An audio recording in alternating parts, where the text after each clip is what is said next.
ஒரு மலை பிரதேசத்தில் குரங்குகள் கூட்டம் ஒன்று வசித்து வந்தது. கையில் கிடைத்ததை பிடித்தால் உண்பதும் பிடிக்காவிட்டால் தூக்கி எறிவதும் குரங்குகளின் குணம். ஒரு சமயம் பயங்கர காற்றுடன் லேசான மழை பெய்தது. நடுங்கும் குளிர் மலை பிரதேசத்தை சுற்றி வசித்து வந்த ஜீவராசிகளை வாட்டி வதைத்தது. குரங்குகள் குளிரால் நடுங்கி எங்கே சென்று குளிரை போக்கிக் கொள்ளுவது என்று யோசித்தன. அப்போது குரங்குகள் கூட்டத்தில் இருந்த ஒரு சிறிய குரங்கு சற்று தூரத்தில் ஒரு மரத்தடியில் சிவப்பு நிற பூக்களை பார்த்து அவை நெருப்பு குவியல் என்று நினைத்து தன் கூட்டத்தாரிடம், அங்கு சென்றால் குளிரை போக்கிக் கொள்ளலாம் என்று கூறியது. சிறிய குரங்கு கூறியதை கேட்ட மற்ற குரங்குகளும் மரத்தடிக்கு சென்று அங்கு குவியலாக கிடந்த மின்னும் சிவப்பு பூக்களை சுற்றி அமர்ந்து கொண்டு தங்கள் இரு கைகளையும் தங்கள் தோள்களில் வைத்துக்கொண்டு நடுநடுங்கியபடி இருந்தன. முட்டாள் குரங்குகள் மின்னும் சிவப்பு பூக்களை நெருப்பு என்று நினைத்தன. மனிதர்கள் சில நேரங்களில் தங்கள் குளிரை போக்கிக் கொள்ள நெருப்பை சுற்றி அமர்ந்திருப்பர். நெருப்பு சிவப்பு நிறத்தில் இருப்பதைப் போல் மின்னும் பூக்களும் சிவப்பு நிறத்தில் இருந்ததால் பூக்களை நெருப்பு என்று நினைத்தன குரங்குகள். குரங்குகள் அமர்ந்திருந்த மரத்துக்கு மேலே ஒரு பறவை கூடு கட்டி தன் குடும்பத்தோடு வசித்து வந்தது. குரங்குகளின் நடவடிக்கைகளை நீண்ட நேரமாக கவனித்துக் கொண்டிருந்த பறவை குரங்குகளை பார்த்து பரிதாபப்பட்டது. அது குரங்குகளில் மூத்த குரங்கை அழைத்து, குரங்கு அண்ணா, நீங்கள் குளிரில் நடுங்கிக் கொண்டிருப்பதை என்னால் பார்த்து கொண்டிருக்க முடியவில்லை. நீங்கள் எந்த பொருளை சுற்றி அமர்ந்திருக்கிறீர்களோ அது நீங்கள் நினைப்பது போல் நெருப்பு அல்ல, அது வெறும் மின்னும் சிவப்பு நிற பூக்கள் என்றது பறவை.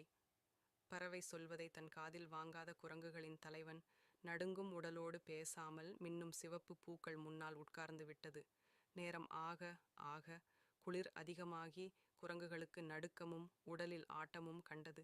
குரங்குகள் குளிரில் நடுங்குவதை கவனித்துக் கொண்டிருந்த பறவை மரத்தில் இருந்தபடியே மீண்டும் குரங்குகளை பார்த்து, சகோதரர்களே, உங்களுக்கு முன்னால் இருப்பது வெறும் மின்னும் சிவப்பு நிற பூக்கள், நெருப்பு அல்ல.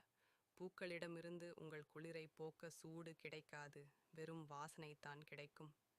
வானத்தில் கருமேக கூட்டம் அதிகமாகிக் கொண்டிருக்கிறது. எந்த நேரத்திலும் மழை பெய்ய நிறைய வாய்ப்புள்ளது.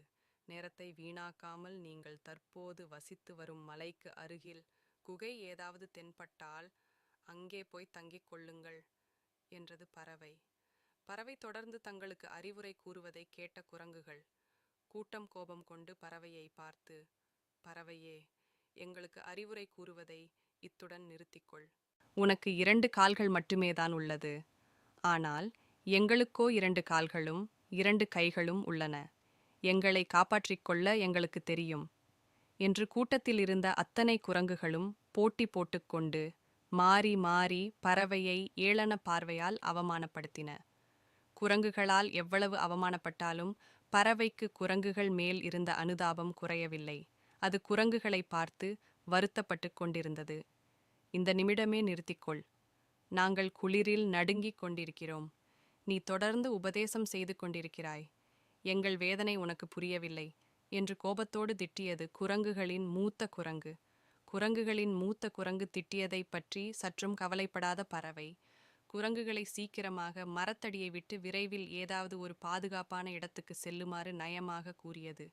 குரங்குகளின் தலைவனும் பறவையும் பேசிக் கொண்டிருக்கும் போதே வயதில் சிறிய குரங்கு ஒன்று பறவை வசித்து வந்த மரத்தின் மீது மளமளவென ஏறி பறவையை பிடித்து அதன் இறகுகளை பீத்து எறிந்து பறவையை தூக்கி வீசியது. பறவையின் அறிவுரையை சற்றும் பொருட்படுத்தாத குரங்குகள் மின்னும் சிவப்பு பூக்கள் முன்னால் அமர்ந்தபடியே குளிரில் நடுங்கி சில குரங்குகள் மாண்டன.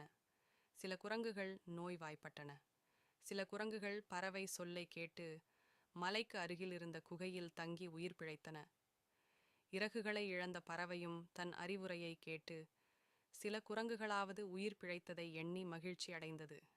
ஆனாலும் முட்டாள்களுக்கு அறிவுரை கூறினால் அது தனக்கே ஆபத்தாக முடியும் என்ற உண்மையை புரிந்து கொண்டது. Please like, share and subscribe our channel, friends.